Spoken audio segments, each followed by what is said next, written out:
It is my pleasure to introduce you to someone who knows a very great deal about the world's greatest growth region, someone who wrestles daily with complex opportunity in 54 countries. And I will introduce you to someone who is skilled in asking questions, getting answers, and doing so without appearing to. Ladies and gentlemen, we're privileged to hear from one of Africa's leading investors and philanthropists, Tony Elumelu, and from Francine Lacroix, who will host a conversation. Welcome, Francine. Welcome, Tony.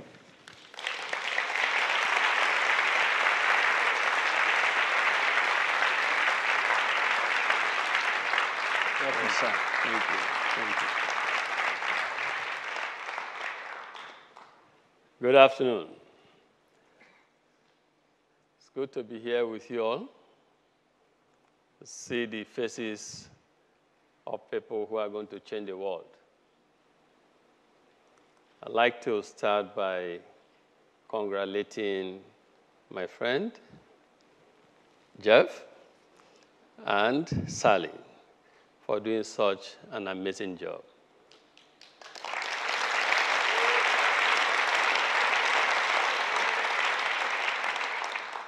They are wise people, wise men and women. They recognize the power of the people in this room, the people to whom the future of the world belongs, and people who have a key role, as Jeff and I believe, to play in shaping the world and helping to meet most of mankind's needs. I was invited to share some thoughts or as inspiration to you or with you.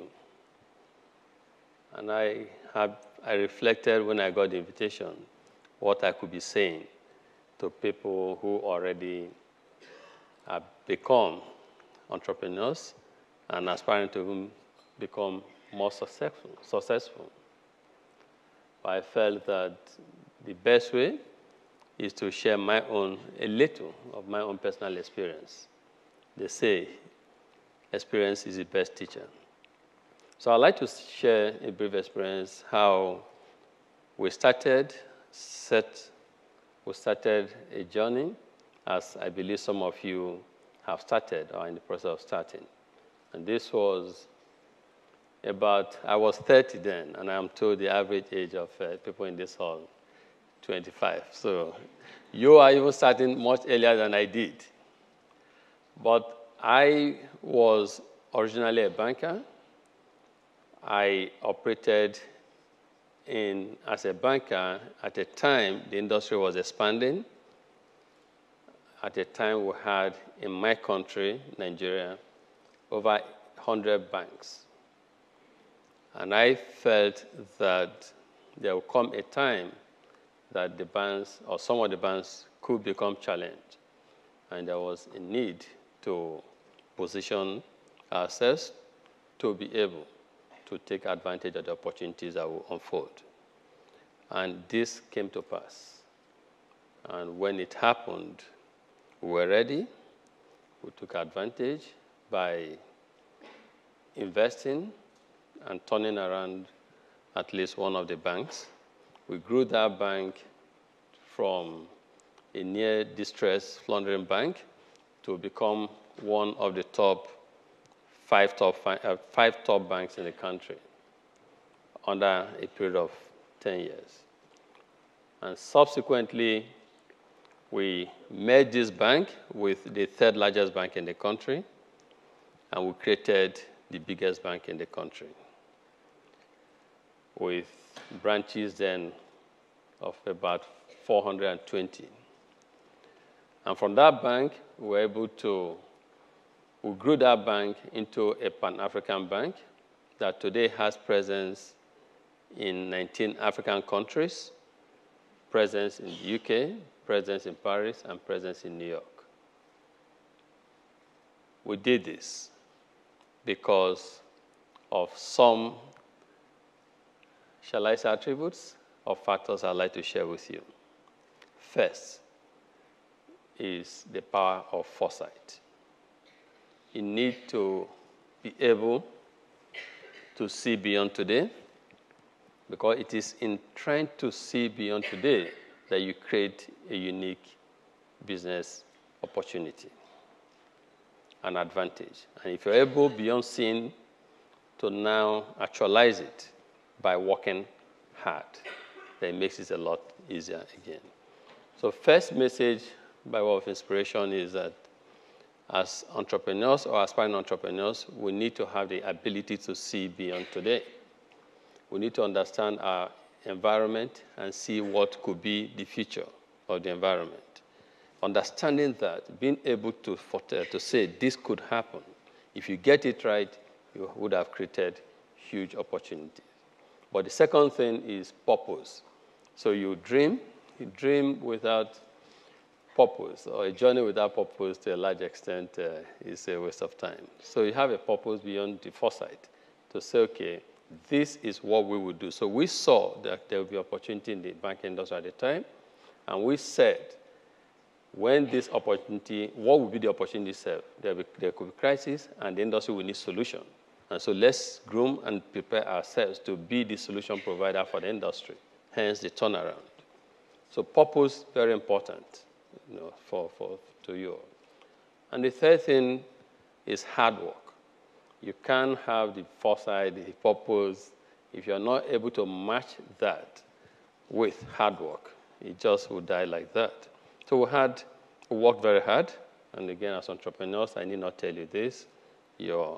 At times, there's no difference between your job, what you're trying to do or what you're doing, and your personal life. At this stage, it's almost always like that. And the next thing is beyond dreaming, or beyond the foresight, beyond the purpose, beyond the hard work, is to think long term. So we thought long term. We were thinking what will happen in 10 years, in 20 years. When we started, we did not define success in the short term. We defined success in the long term. To us, success was helping to democratize banking, helping to create financial access to people, a continent that didn't have huge or impressive financial access. So that long term continues to guide even what I do to date. And I believe for most successful business people, short-termism does not really help so much. So my word to you today is, in everything you do, let's think beyond the immediate and think long-term. But as you think long-term, it's good to have quick wins, called milestones, because the milestones keep you on focus. The milestones help you to understand whether or not you're on track.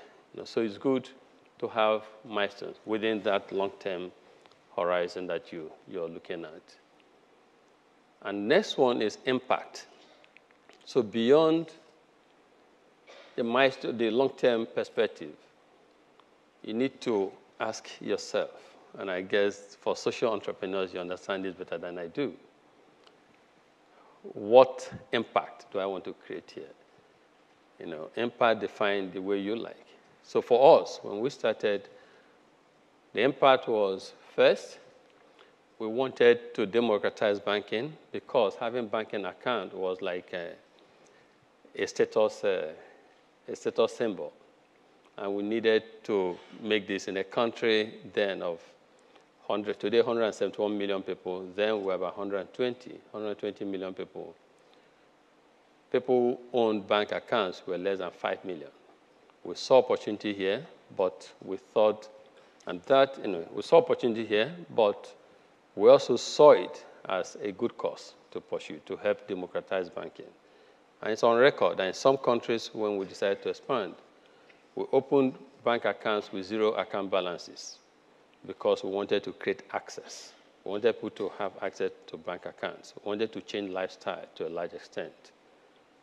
And the second impact, they're all related, is in Africa at the time, in my country, Nigeria at the time, if your child, Paul, was schooling in a particular state, you would have to physically go there to give Paul money, or Paul would have to come to you. So we needed to improve the payment system. We wanted to create ubiquity. We wanted people to have access to banking, to payments, without necessarily have to live in their offices. We deployed technology to achieve this. So for us, the impact we wanted to achieve was so important to us, and we realized that this impact, if we achieve it, it will help us. We will make more money, but would have touched society in very significant ways.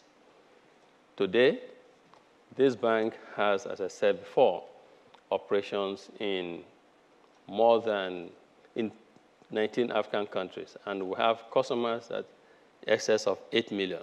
Nigeria alone at the time had bank customers that was less than 5 million.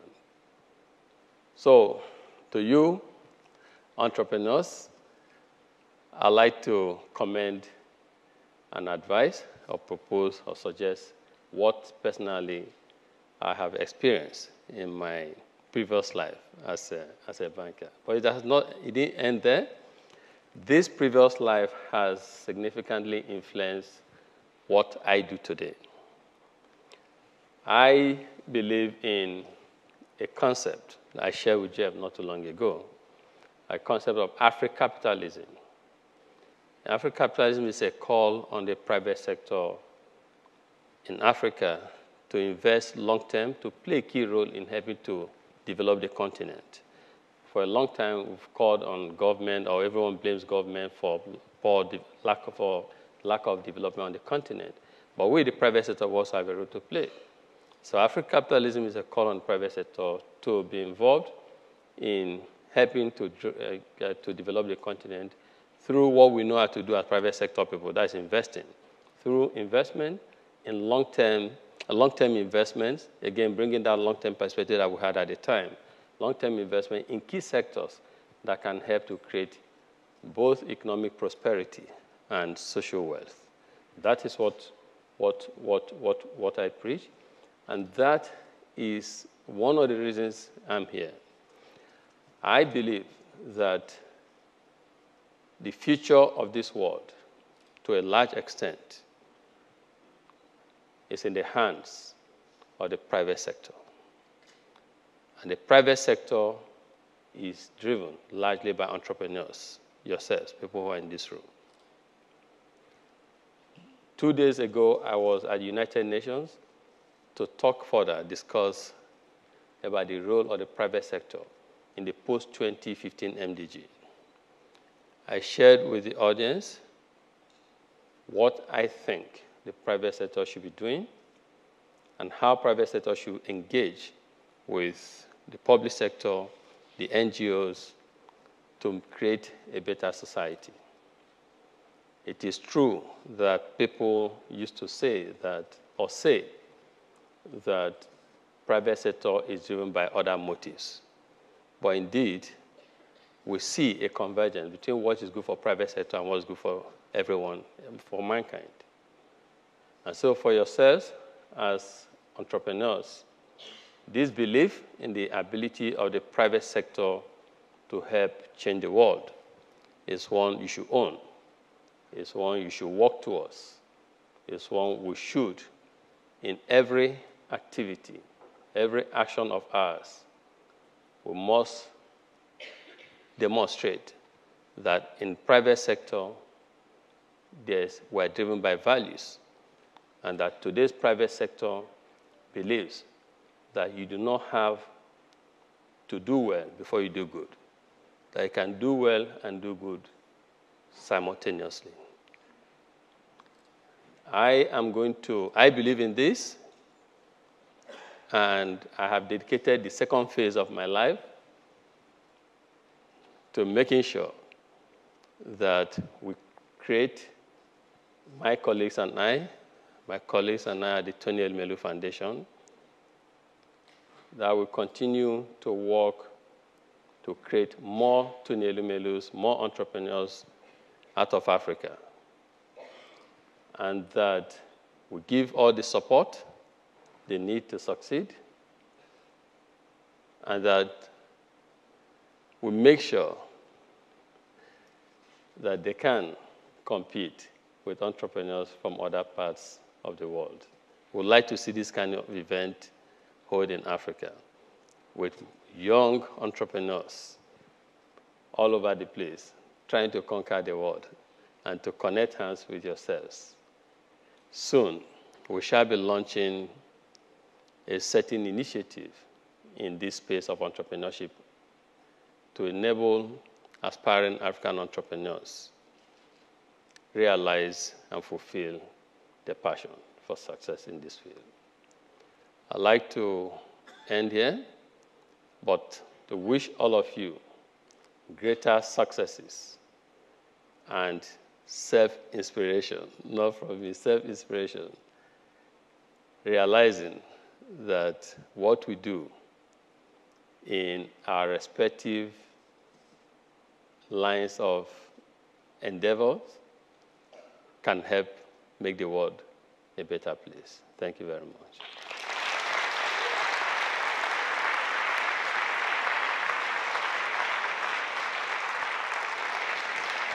Please welcome to the stage news anchor and editor-at-large for Bloomberg Television, Francine Lacroix.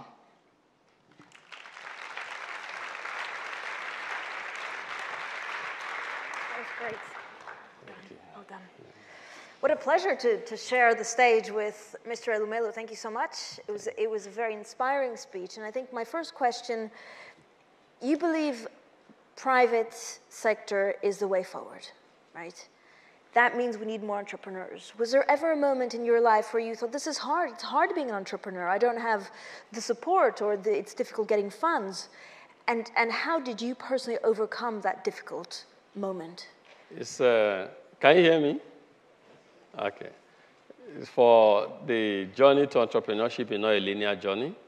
It's not always moving in the same direction. You have the tough times. In our organization, the name of our organization is called S.KOLL. S is an acronym for our core values, and the R in our S acronym is resilience. Resilience is key in business. And I've had series. What you see at the end of the day for successful business people is this end point, end product, the success. But before you got there, a lot, you know. But so there's not enough time to share all the failures or the personal experiences that didn't go well. But all I want to say is you do and you would encounter difficulties in your journey. That is why it should be a long-term journey. And that is why we embrace resilience as one of our core values. When you face those difficult moments, those moments when you cannot sleep at night, thinking, some it could be how to pay the next salary, some it could be how to pay certain bills that you need settled to be able to move to the next stage. Remember what I'm saying today. There's R in S. There's R that you must embrace, and that R is resilience. Resilience is probably one of the most difficult things to of course, embrace and overcome.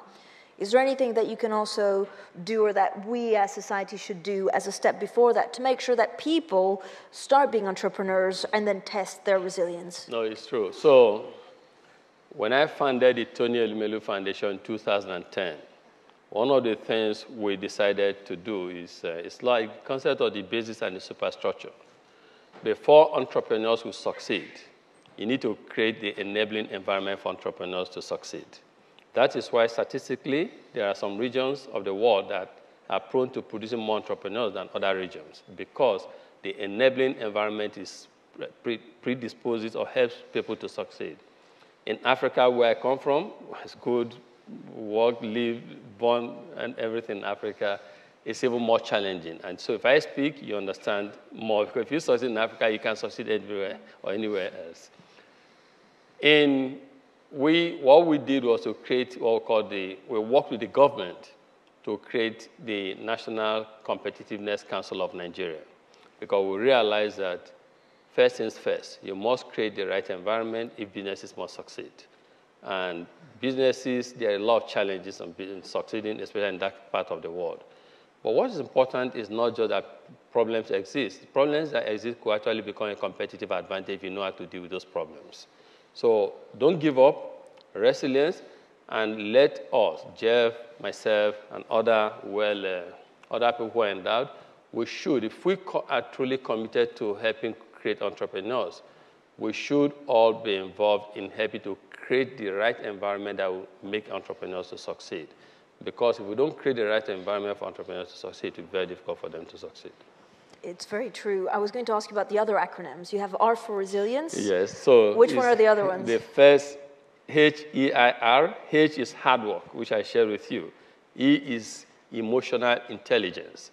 In today's world, we have seen that social intelligence, emotional intelligence is good for success, both intra and inter relationships. The other one is integrity, I. It's very important to display transparency, integrity. You know, you make promise, you deliver on promise, especially if you're dealing with customers and co. Then the R is resilience, and S is synergies. You know, you must operate synergistically, especially if you're running more than one business. So that is actually the name of our organization, S Holdings. The S is what I just described, the acronym. And so the resilience, does it also include failure? Because when we speak to a lot of entrepreneurs and CEOs, it's the ones that actually said, I failed, but I got up, and it was a badge of honor to fail, because that taught me maybe more than when I always succeeded. You know, I think most businesses, you always have failure, difficult moments. That's when I say difficult challenges moments, either failed business and you start a new one, or failed initiatives. You might say, you know, I want to do this in this way. And it could be a competitive strategy, it could be a tactical strategy, but the important thing is, I want to do this, and you fail in that area, you learn from that, and you fail in that area. I tell you one instance. When we were expanding, because at some point in 2005, we decided to turn the bank into a Pan-African bank to be able to fulfill the impact mission that we had at the time. And so my philosophy was the market is huge, it's there, we're driven by this purpose to democratize and this and that, let's run very fast and let's recruit this and that. But I found out that we had culture issues because we were growing so fast, you know, culture issues. So what I did was to create a UB Academy, and now we recruit to bring people to the training school. We train them like 3 months and try to adapt in terms of culture, make sure that we blended the culture as much as possible. Because after a certain age, it's more difficult to change culture. It's easier when you start a new business, you grow with people, and they'll get to the top together. That you have culture that is cohesive. But when you get different people to support the growth of the institution at some stage, you have different cultures. So that was a major issue. I talk about it, people might think, is that a challenge? But it was a challenge, because if I had the wrong culture in an organization, it can actually destroy the spirit of an organization. So culture was one of the challenges we had. Now, how did I deal with that subsequently? I told you what I did. And we slowed down also growth at some point so that we don't grow too fast, that we'll not be able to integrate the cultures. So those are some of the challenges. But you do have challenges in business, a lot. Therefore, the creative thinking is essential. Mr. Elumelu, thank you so much. Running out of